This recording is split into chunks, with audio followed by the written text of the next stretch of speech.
নতুন করে নতুন ভাবে নতুন করে ভরে উঠুক মন প্রাণ। আজ গাইতে এসেছি তোমার মহিমা গান। নতুন ভাবে নতুন করে নতুন ভাবে নতুন করে ভরে উঠুক মন প্রাণ। আজ গাইতে এসেছি তোমার মহিমা গান। এসেছি মোরা তোমার আশিস লভিতে, চাই যে মোরা তোমার পরশ পেতে। এসেছি মোরা তোমার আশিস লভিতে, চাই যে মোরা তোমার পরশ পেতে।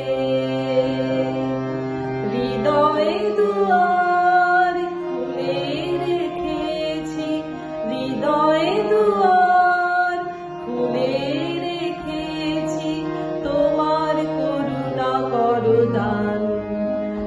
আজ গাইতে এসেছি তোমার মহিমা গান। নতুন ভাবে নতুন করে নতুন ভাবে নতুন করে ভরে উঠুক মন প্রাণ। আজ গাইতে এসেছি তোমার মহিমা গান।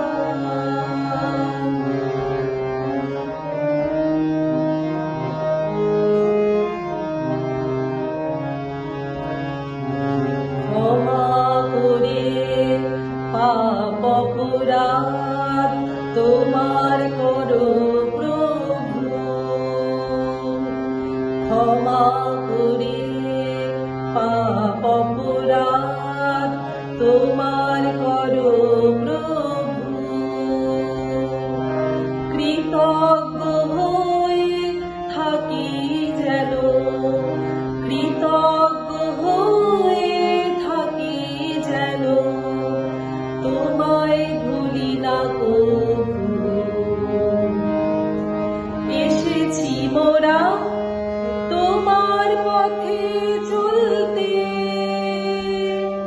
সবার কাছে তোমার কথা বলতে। এসেছি মোরা তোমার পথে চলতে, সবার কাছে তোমার কথা বলতে। এক হতে শেখাও মোদের, এক হতে শেখাও মোদের, বিভেদের হোক অবসান। আজ গাইতে এসেছি তোমার মহিমা গান।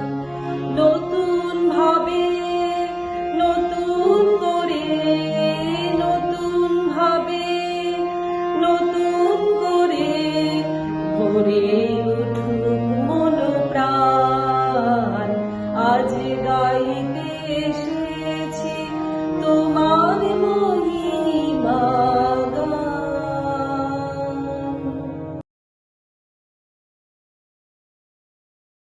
অনুসারে চলতে পারি আর তোমার প্রোগ্রাম করতে পারি। ধন্যবাদ প্রভু এই প্রার্থনার জন্য, শুনেছ বলে।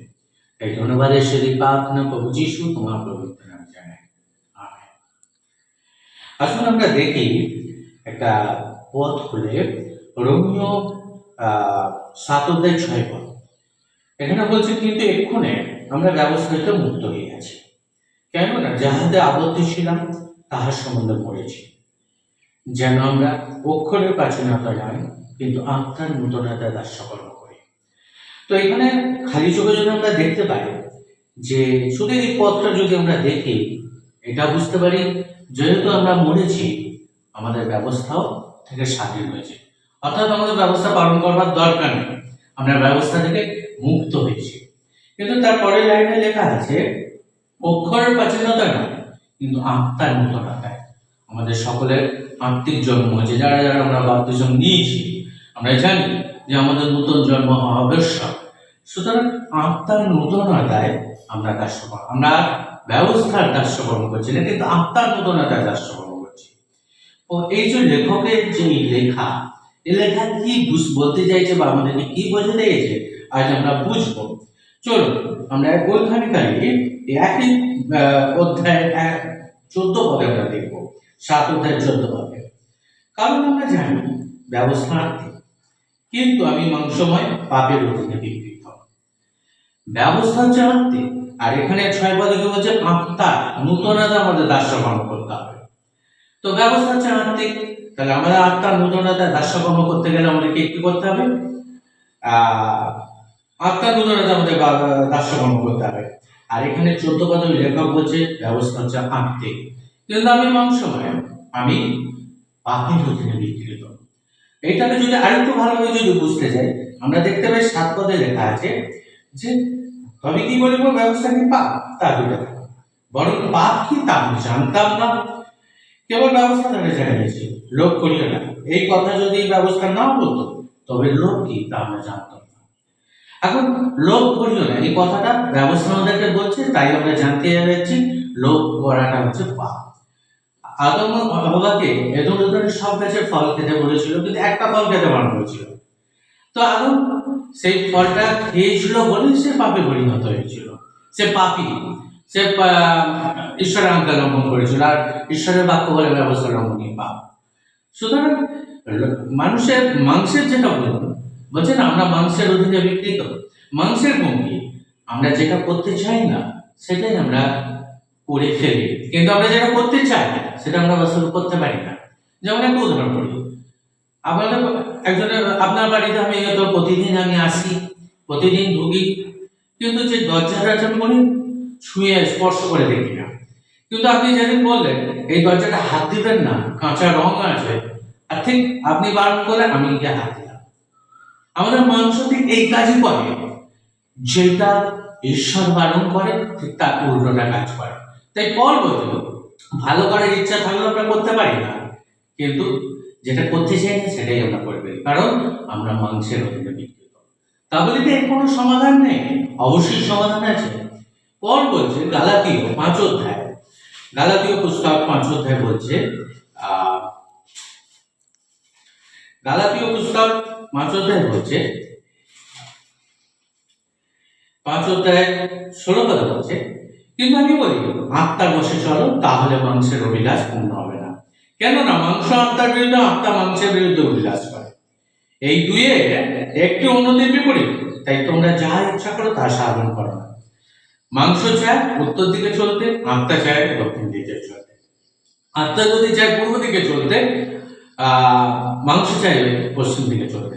দুজনে কখনো একে সঙ্গে মেলে না, মিলতে পারে না, একে অপরের বিপরীত।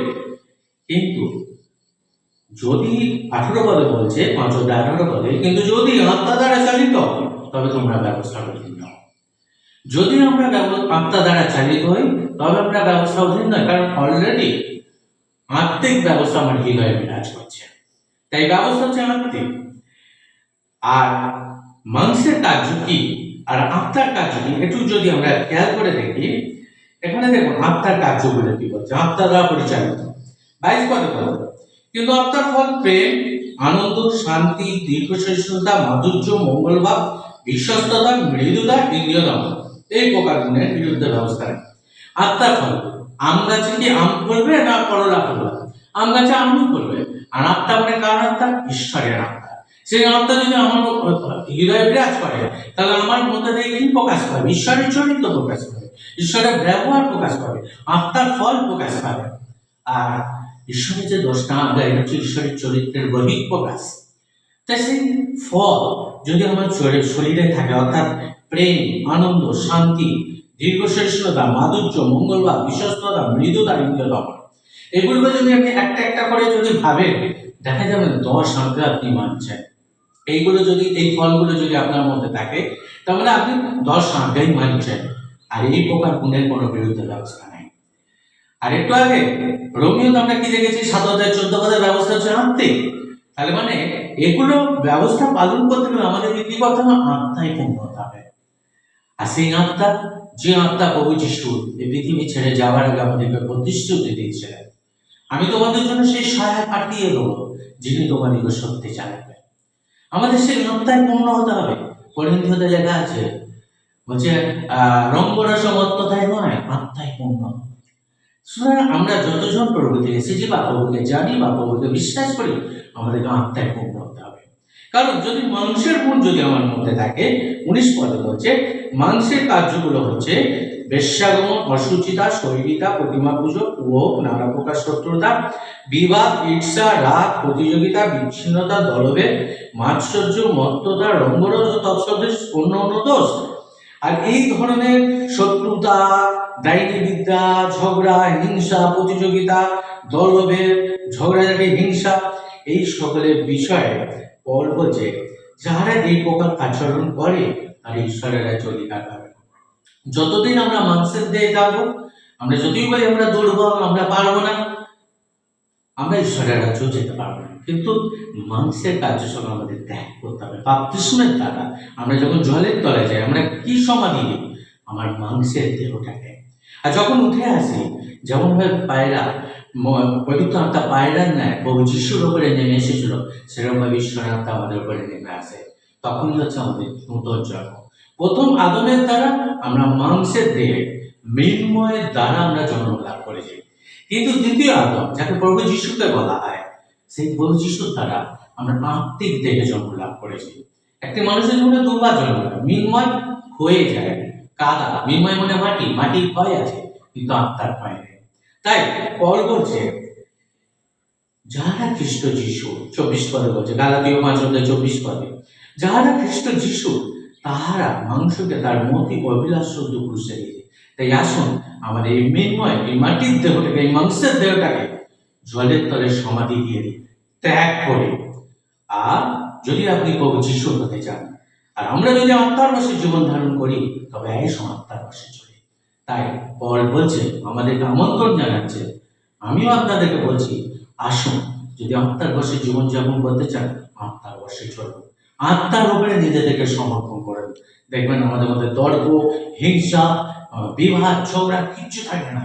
আমরা সবাই এক প্রেমে, এক আনন্দে, এক শান্তিতে, ধৈর্য সহকারে, মাধুর্যতা সহকারে, একে অপরের মঙ্গল করার মধ্য দিয়ে, একে অপরের প্রতি বিশ্বস্ততা সহকারে, মৃদুতা সহকারে, ইন্দ্রদমনের মাধ্যমে প্রভু মহিমা করতে পারবো।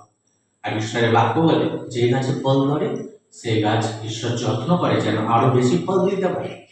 তাই আপনি আত্মায় জন্ম লাভ করেছেন, আত্মিক ফল যদি না থাকে, তাহলে যে গাছে ফল ধরে না, যেমন কেটে বাদ দিয়ে দেবে, আপনাকে আমাকেও কেটে বাদ দিয়ে দেবে। কিন্তু যদি আত্মার ফল আমাদের মধ্যে থাকে, ঈশ্বর আপনাকে আমাকে যত্ন করবে যাতে আরো বেশি করে ফল দিতে পারে। তাই ব্যবস্থা মনে নেয়, আমাদের মাংসকে মারতে হবে। কেন ব্যবস্থা আত্মে? আত্মা যেমন নাশ নেই, পবিত্র আত্মা আগেও যেমন এখন তেমনি আছে, আগামী দিনও তেমনি থাকবে, সেই সেরকম আমরা অনন্তকাল প্রভুর সঙ্গে থাকতে পারবো। ঈশ্বরের পবিত্র বাক্যটা আপনাকে এবং যারা শুনছেন আপনাদের সকলকে আশীর্বাদ করুন।